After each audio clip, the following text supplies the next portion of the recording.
Fest bans realistic guns and weapons at conventions. Gundam Seed Freedom confirmed to have a Philippine showing. Bandai Namco and Levi's collaborate to release Gundam Seed themed merchandise. Good Smile Philippines grosses its online stores. MNL48 greeted the excited life at the 31st Philippine Travel Trade Expo. Rayas-WEB's group days later. Cosplayer, not the character, conducts a focus group discussion on consent. Bushy Road Expo Philippines announced for October 2024. 2 new members join new mission. Ambox National announces JP Pop Festival in Palawan and Davao. Cosplay Carnival tickets on sale now. Square Enix Fan Club holds photoshoot for a cause. Adeneo Hinomoto announces Natsu Matsuri for April.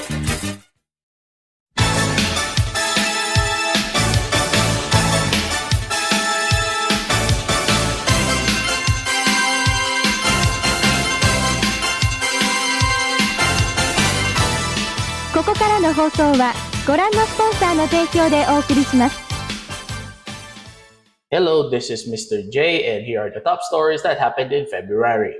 After an incident wherein a military cosplayer brought live ammunition at a cosplay event, Fest enacted a memorandum stating a ban on the following props at their cosplay events. Any sharp or pointed materials and/or props. This includes knives and swords. Realistic weapons and guns. This also includes modified toy guns.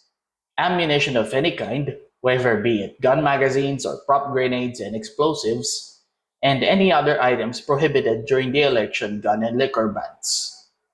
The organizers also stated that security and event staff will conduct inspection of items during the event, and the event organizers and the partner malls management have the right to confiscate items that violate the edict or will force the prop wielder to leave the premises should the latter choose to violate the guidelines mentioned. Fest organizers would allow weapons based on foam, rubber sheets, plastic, and/or wood. As of this time, there is no word if other organizers would follow Fest's example of banning realistic weapons on convention grounds. For a generation of Gundam fans who started their journey with the ninth entry to the Gundam TV franchise, the news of Gundam Seed getting a new theatrical feature under the title Mobile Suit Gundam Seed Freedom was a godsend to them. Now, Filipino Gundam fans are waiting with anticipation as to when will the film hit Philippine theaters. And as of press time, there is a screenshot of a message from Odex Philippines, the Philippine arm of Odex that handles Japanese movie and TV releases in the country, that local screenings of Gundam Seed Freedom is in the works. And as of March 1st, Odex Philippines made the news official, stating that Gundam Seed Freedom will hit Philippine cinemas this March. Check your local listings for showtimes. Speaking of Gundam Seed, if you think the Moss Burger and One Piece collaboration is bizarre, Bandai Namco has partnered with Levi's to manufacture and release shirts, pants, and other cloth-based material based on the Mobile Suit Gundam Seed franchise. The collaboration first appeared in Singapore and it has now reached the Philippines. This Gundam Seed merchandise is now available online and on the following Levi's branches: SM Makati, Ayala Cebu, Ayala Manila Bay, Glorieta, Greenbelt 5, Robinsons Manila, SM Cebu, SM Mall of Asia, SM Mega Mall, SM North EDSA, and Trinoma. The last time we heard of MNL 48, it has something to do with the departures of Mino Hoshino and Princess Berkilio.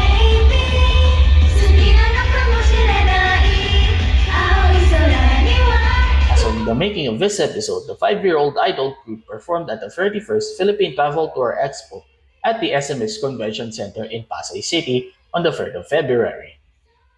The group performed 3 songs at the Expo's main stage, namely the original versions of their hit songs Pag-ibig Fortune Cookie, 365 Araw na Aeroplanong Papel, and Palusot Ko'y Maybe. At the Japanese Embassy's mini stage at their booth, Sheikh Arzaga and Francis Pinlock were the heavy hitters that day, not only with their duet of Yo Asobi's Racing Into the Night, but the duo would also perform the Maria Takeuchi classic Plastic Love with Sharilla and the band. The night would not end there, however, as a quick interview by Red Jabang of Mobukeke revealed that Paolo Kurosawa, the president of Halo Halo Entertainment, told the reporter that an announcement was to be made at 7 o'clock p.m. Philippine time, and that the announcement turned out to be this: MNL48, together with its Indonesian sister group JKT48 and the mother group AKB48, would collaborate and perform together at the Playlist Live Festival in Bandung, Indonesia from March 1 to 3 of this year. 15 days later after this event though, Halo Halo Entertainment, the company that currently manages MNL48, has announced that Colleen Trinidad has parted ways with the group.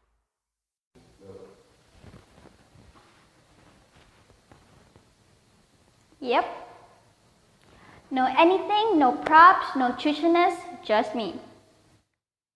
In what was perhaps the biggest blow to the AKB48 sister group since the departure of Abby Trinidad, Pauline Trinidad, no relation, would be considered as the face of the group for the people who aren't fans of the Japanese idol concept, together with the former member and live singer Grams Kibikin, and has been a key player in the group's push in reaching out to a much wider audience outside of the Opalo Otaku community. Since her debut in 2018, she has been in numerous MNL48 songs such as Pag-ibig Fortune Cookie, River, Palasot Ko'y Maybe, and many more. We here at RNN wish nothing but the best for Colin's future endeavors. In a one-two punch of news coming from Goodswell, Philippines, the Japanese toy-making giant has closed its official online storefronts, both its own site and its Shopee page, with no reasons as to why. The company has also transferred the management of its social media accounts to the mother base in Japan. They also assured that customers who have pending orders with them via a message on their Shopee store stating the following: To our valued patrons, in light of the recent announcement, we'd like to reassure customers that have pending orders with us. The website's closure means that no new orders can be made, but users can still log into their accounts and check the database for their pending orders and details. These have already been secured slots and scheduled for shipping. All your orders, along with any full or partial payments, are secure. We are committed to fulfilling all purchases and ensuring that your items are prepared and delivered as promised. Pending payments can still be fulfilled through email. No word as to why they are doing these moves, and there's no word as well if they would sever ties with Vaniporium, which, if you, the audience, can remember, has its CEO arrested for being involved in money laundering schemes in Japan, using shell companies in the Philippines to execute it together with some associates back in Japan. Squeenix PH, a group of fans of the Japanese video game publisher Square Enix, held its photo shoot for a cause dubbed Let's Keep It Spinning Photo Shoot for a Cause on February 11th at the Ninoy Aquino Parks and Wildlife Center in Quezon City. The fundraiser project is dedicated to one Hadrian II, whom fellow Squeenix PH members have nicknamed as Hades, a disc jockey who lent his services at Cosplay.ph events. Hades is currently suffering from stage 3 sarcoma cancer, and as with most cancer treatments, it costs money, and a whole lot of it at that. If you still want to donate to Hades' medical bills, I'll link the details in the description. A group named Cosplayer, not the character, has conducted a free group discussion centered around the idea that cosplay does not equate to consent. The group aims to gain feedback on both sides of the cosplay community regarding misbehavior and harassment, sexual or otherwise, towards cosplayers being commonplace in the Philippine pop culture convention community, as well as to raise awareness about it. The group is also planning to release multimedia about the cause, such as a website, a digital magazine, and a brochure to strengthen their advocacy of misbehavior having no place in any Philippine pop culture convention. Right now, there are no updates on the focus group discussion itself. Over the past 3 months, indie idol group Yumisho has been conducting idol auditions throughout the Philippines. Gia and Shio were joining the group on the 21st of February.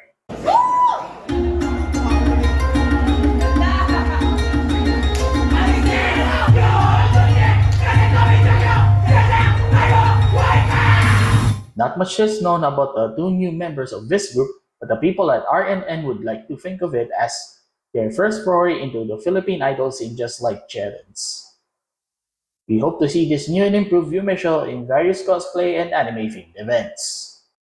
Ambox National, one of the largest organizers of otaku culture events in the South, has announced the JP Pop Festival for March. and it will take place not only in Visayas but also in Mindanao, as the festival takes place in both Palawan and Davao on different dates. As far as guests are concerned, the only confirmed guests as of press time are the Japanese idol group Chicken Bloody Idol and rock band The Candbells, which, coincidentally, are currently on their world tour and they chose the Philippines to be their first destination country. The festival starts on March 9 to 10 in Palawan, then on March 15 to 17 in Davao City, with one day solely dedicated to the Mindanao Cosplay Summit, which Ambox is also the organizer of. If you plan to go out of town this March and attend a cosplay event this summer, this festival is the one just for you. You can tune in to Ambox National's social media accounts for more announcements.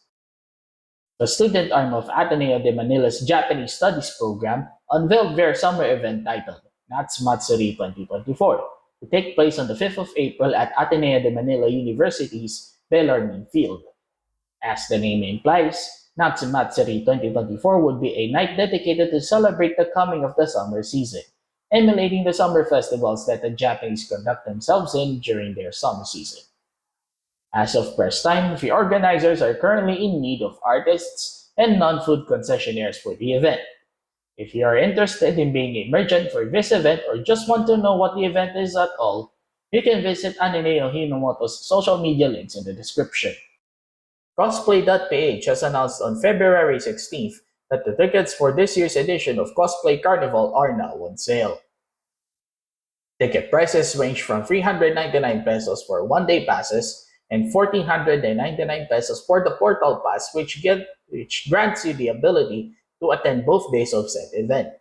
Cosplay Carnival takes place from March 23 to 24 at the SMX Convention Center in Pasay City. As far as the announced guests go, the confirmed guests as of press time are Indonesian cosplayer Larissa Rochefort and Singapore's Xiao Yu.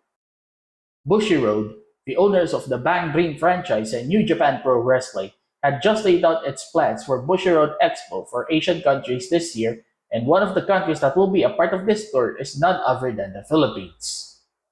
As of now, the news team cannot find any legitimacy to this claim as there doesn't seem to be any evidence of any plans released by Bushiroad on any of its official global channels.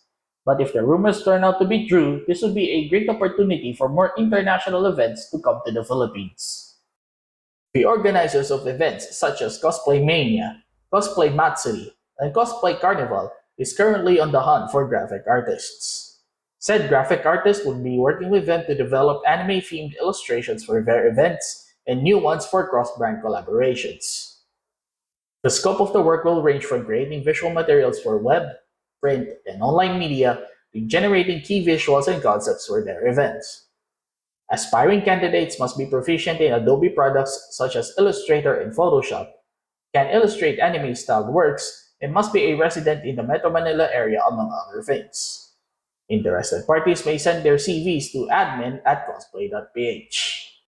And that's all the news for this month. This is Mr. J. See you next time, and I'm out of here.